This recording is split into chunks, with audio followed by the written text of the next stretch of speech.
Chapter 21. They moved through the night in silence now, Ember leading. Riona would not stay near Dougal. When he was near her, she would change her position in the group, sometimes leading, sometimes trailing the party. Golik remained somber as well, and nothing that Cranks said could coax him out. The land grew more open and rolling, and the forest thicker and older, like spots of dark ebony in the night. In the distance, Dougal could see fires from the camps and homesteads of the Char, but none of them were close enough to pose any threat. They also encountered fence lines, metal wires strung between wooden posts, and interrupted by rusted gates, simultaneously a sign of ownership and a reminder that these paths were not often used. This was a land unvisited by the wars with the humans. Dougal kept his silence as well, until Ember finally said, "I don't understand you humans." Dougal looked over at Riona, her eyes forward, marching straight ahead. "Don't ask me. I hardly understand us either." Her anger of the previous night had abated into a cold, dull fury, and she had said not more than 3 words so far in the evening's march, and all of them to Ember. "If I understand you correctly, you and Riona were, for lack of a better word, close," said the Char. "For lack of a better word," admitted Dougal. "Yet she remained in Ebonhawk, and you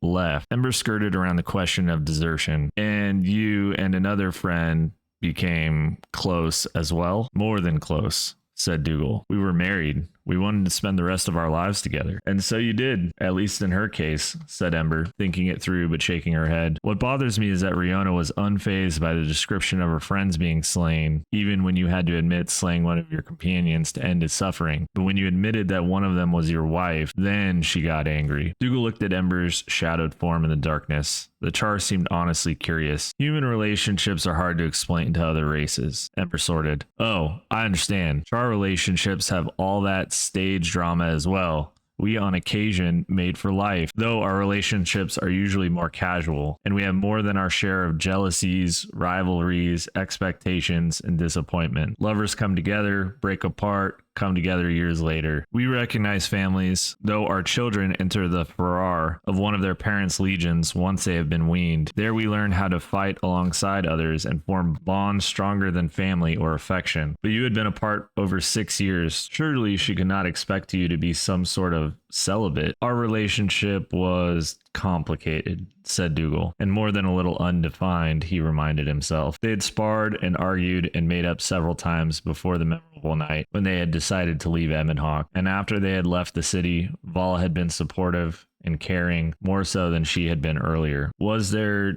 Dougal wondered, more going on with either woman than he had thought at the time? It would not have been the first time that he had misread another's thinking. "I think the news was unexpected for her," said Dougal at last. "She knew that the rest of our platoon were dead. I told her as much, and she had a chance to deal with it. To find out that I had married Vala and she did not know about it, that was sudden. She will come around, I hope. I hope as well, and sooner the better. For all our sakes," said Ember, and moved into the darkness once more. They ran into another fence and followed it along under the moonlight to a latched gate, then passed through into another field, this one with shorter grass and fewer weeds. They walked for about 10 minutes, then Golik froze. "What is it?" hissed Rona behind them. "Something is moving out there," said Golik. The Azura scowled and looked westward. "I see it, too. Several somethings." Dougal and Ember had doubled back by this time, and the 5 stood clustered together. To the west, dark shapes, heavy and blocky, and as long as the Norn was tall, were framed against the lighter grass. As they watched, one of them shifted and let out a soft, lowing noise. Dougal let out a breath of relief. "Cows. Of course." "Cows?" said Cranks, as if suddenly it was a new factor in his calculations. Dougal almost laughed. "It makes sense. We're in a pasture after all, and we've been moving through gated fences." The tenseness in the group went out of them in a single breath. Ember explained, "Char are mostly carnivores. Most of our land is cleared for ranches and slaughterhouses dot the landscape. We grow feed for the winter. Cattle, sheep, hogs, dolyak, and devourers all keep the legions moving." Golik chuckled and scratched his chin. "No," said Cranks, "you will not tip the cows." The Norn snorted and said, "You never let me have any fun." More seriously, Ember said, "We are cutting across more settled terrain, and the moon is going down.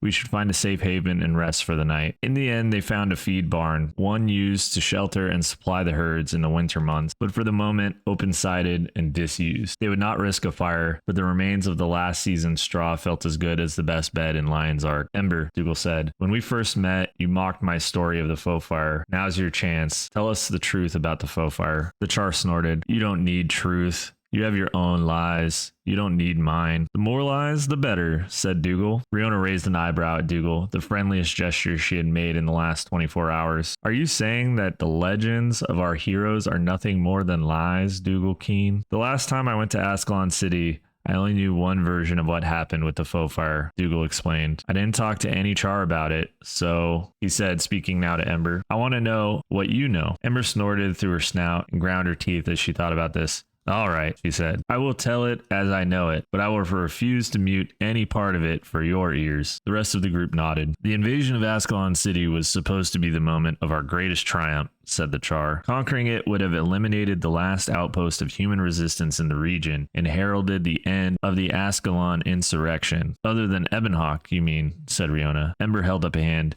Is this your story? She asked the woman. Riona stood her ground, refusing to let the Char intimidate her. It's about my country, that you stole from my people, replied Ember. Please, said Dougal. I asked for Ember's unvarnished account of the faux fire. She can't give me that if you interrupt her. Ravens, claws, Gulick said. Among the Norn, we say, the best tales are lies that show you truce. Let the Char speak. Riona screwed up her face, trying to parse the Norn's words, but held her tongue. The Char bowed her head to Gulick and Dougal and continued. The Char side of the tale is handed down to us from the mighty jaws of Fireburn, legionnaire of the Flame Legion and hero of my people. Fire was the leader of one of the greatest war bands of his time, the legendary Fire Shadows. They served as an elite espionage and assassination team for the Flame Imperator. And before you interrupt again, Ember looked at Riona. Yes, I hate the Flame Legion with a passion. They crippled the old Char ways and led us into the worship of false gods. They made us soft and foolish, and I will fight to keep them from regaining even a fraction of their power. Yet, I say to you, Fireburn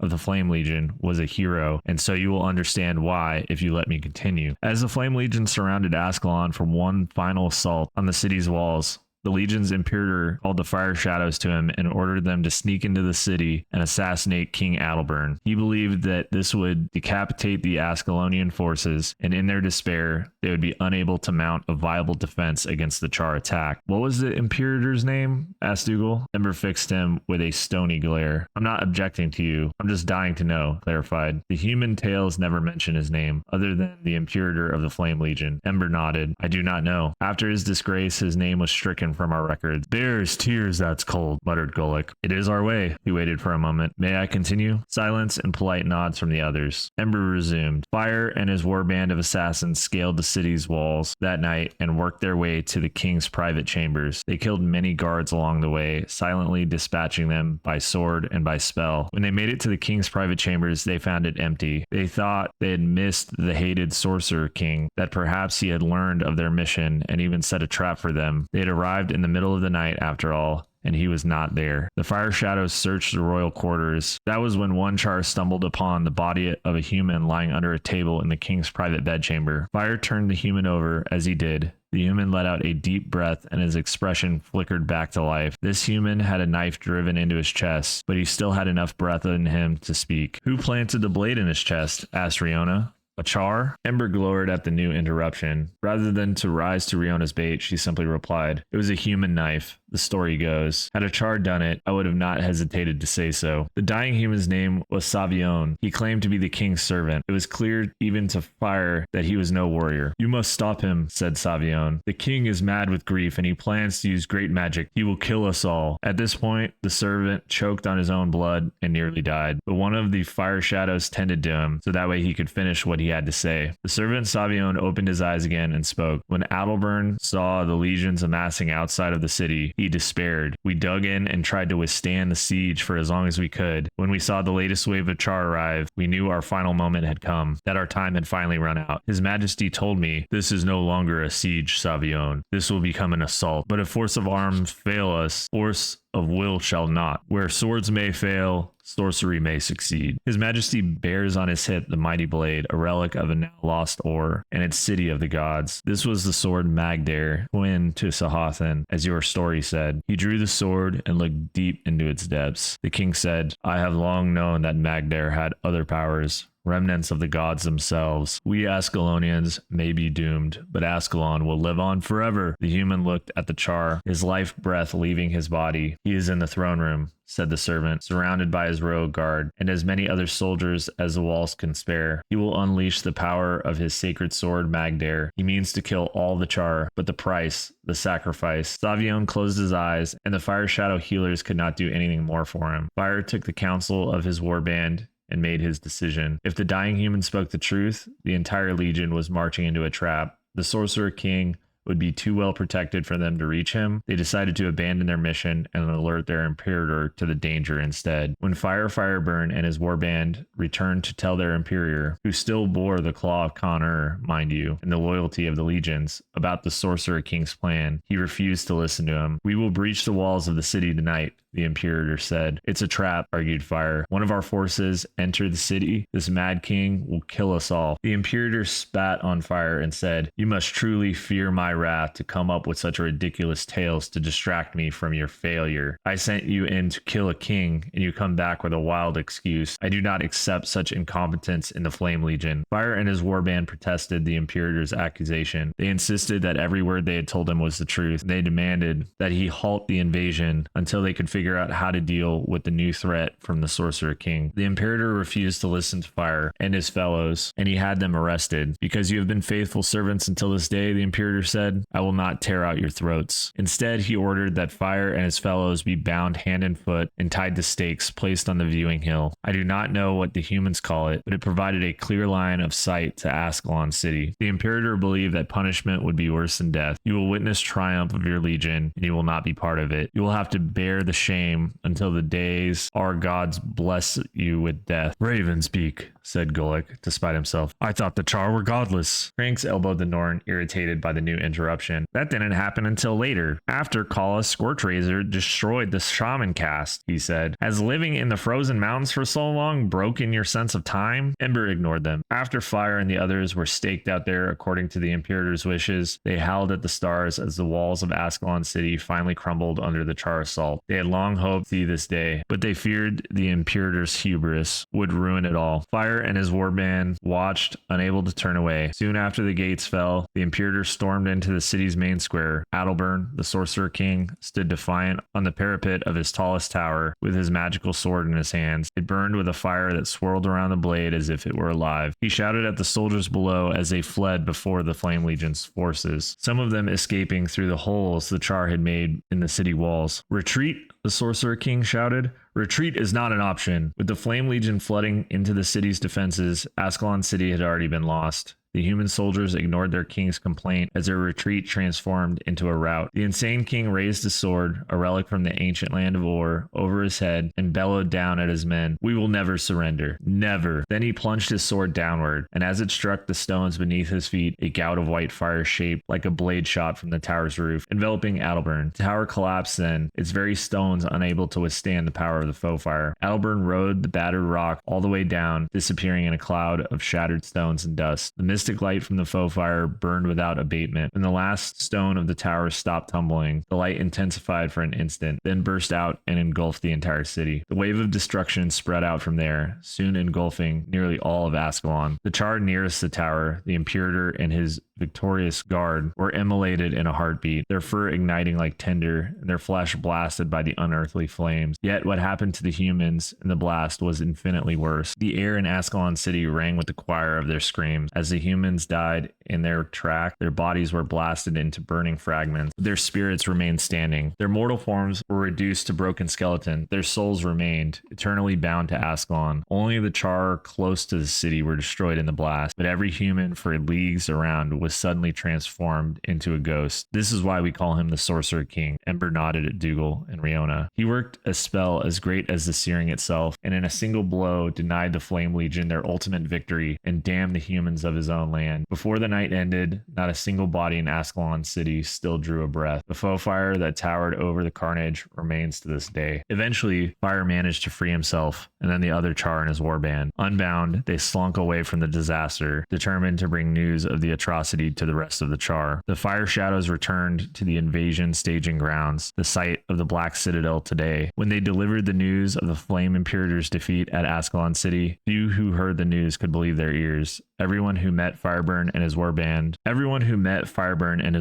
though, trusted every word because they could see how the horrors they had witnessed had transformed them. From head to toe, the fur of each of them had turned a snowy white. There was silence in the empty barn. Even Riona seemed cowed by the strength of Ember's story. At last, Dougal said, "What of the claw?" "It was on the Imperator," said Ember. "He was in the city. There were a few attempts at salvage by the Char after the foe fire, but there were too many ghosts, and the city itself was declared off-limit. We had assumed that it had been destroyed." "Somebody thinks otherwise," said Cranks. "Why else would the Truce faction demand it, and Almora think we could provide it?" Gulick added, "It would be wherever this nameless Imperator fell, then." Dougal scowled for a moment, then said, "It is in the royal treasury." All eyes turned to him and continued. On the back of Dak's map, there was a list: gold, silver, tribute, and gifts from different lands, suits of ornate armor, an inventory of the royal treasury, and at the bottom of it, the word claw. "That's why I think it is there." "How would anybody know it was there if it disappeared in the foe fire?" said Riona. Her earlier irritation had evaporated by this point. "That I don't know," said Dougal. "I suspect it was on another piece of parchment and transferred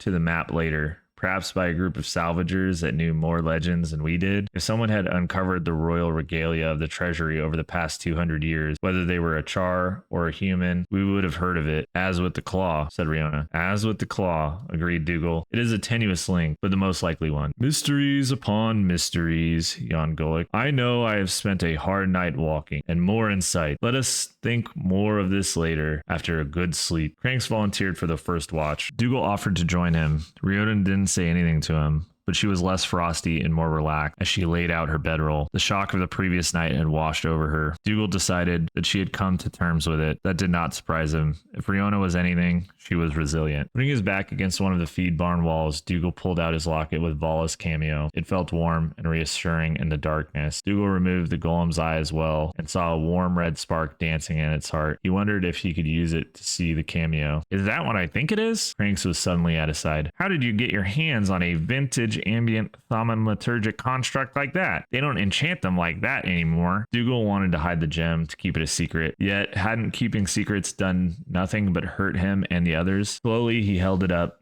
and let it catch the moonlight shining through the slots of the barn wall. "I recovered it," Dougal said, "with Colleen's help, from the tomb of an Azura named Blim." At the mention of Blim's name, Cranks choked. Dougal smacked him on the back and helped him clear his throat. "May I see it?" said the Azura, with the voice of a child asking for a third piece of candy. Dougal's mouth was a thin line, but hesitantly he handed over the gem. The Azura examined the gem closely. "It's been deactivated," he said. "That's standby illumination in the heart. That is old magic from just after my ancestors emerged on the surface." The Azura blinked at it, turned it over in his hands, whistled softly, and then handed it back. Dougal noticed that Cranks seemed to have the same problem returning it that he had giving it. "It did that automatically after we left the crypts beneath Divinity's reach," said Dougal. Cranks grinned as Dougal pocketed the gem. "It's an archaic spell matrix, but I think I know just how to recharge it if you're interested, of course." Dougal felt uncomfortable. Golem's eye was a victory,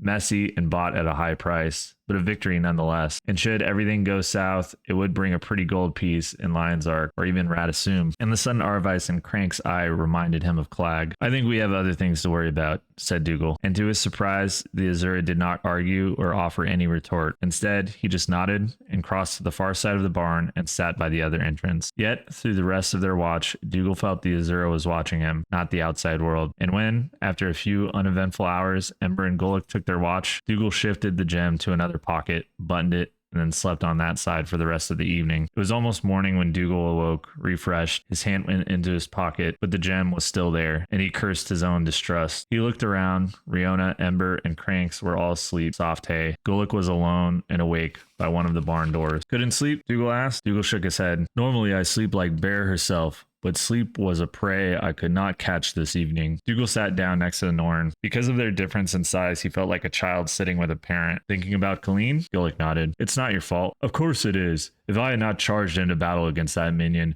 we might have escaped from the dragon brand clean, or it might have run us down and killed us all. I would like to believe you are right. Dougal thought about this for a moment, then spoke. Gillick, you charge into battle. It's who you are, and we all know it. Colleen, she's stuck by her friends. And we all knew that too. What happened was inevitable. You mean she had to die? Not at all. I mean, you had to fight the creature, and she had to help you. And you had to join us too. Dougal smiled a bit at this, the first time he'd managed it since Colleen had been killed. Apparently, either way, you can't fault yourself for being yourself. The rest of us don't. Golic let out a deep sigh. It is a painful thing when friends perish. It is worse when they die because of your choices. I understand, said Dougal. And I've often thought that you should never adventure with people you like, because it is difficult to lose them. But having friends with you makes the journey so much better. The Norn reached out and slapped Dougal on the back with a surprisingly soft blow. You would make a good Norn, and I don't toss around such an honor without reason. Golic's loud voice woke up the others, and they pulled themselves awake. Already the sun was cresting the far horizon, throwing prison bar shadows through the barn. They breakfast on cold rations, and even Riona seemed the better for a good sleep. We should burrow in for the day, said Riona. It is too dangerous to be out in daylight. No, said Ember, and for once her voice was subdued, almost worried. There will be herdsmen out for the cattle. I doubt there will be any patrols, but the Char are very good at reporting trespassers. What do you recommend? Asked Dougal. The Char took a deep breath and let air out in a slow growl. Golic, she said, do you still have those manacles? Golic smiled and said, of course. You gave them to me, and I've held them for you. Riona's eyes went wide. No, she said. No, that is not what is going to happen. I'm afraid so, said Ember, hiding whatever delight she might be feeling behind a concerned exterior. The only way you two humans can enter the Ascalonian basin is as my prisoners.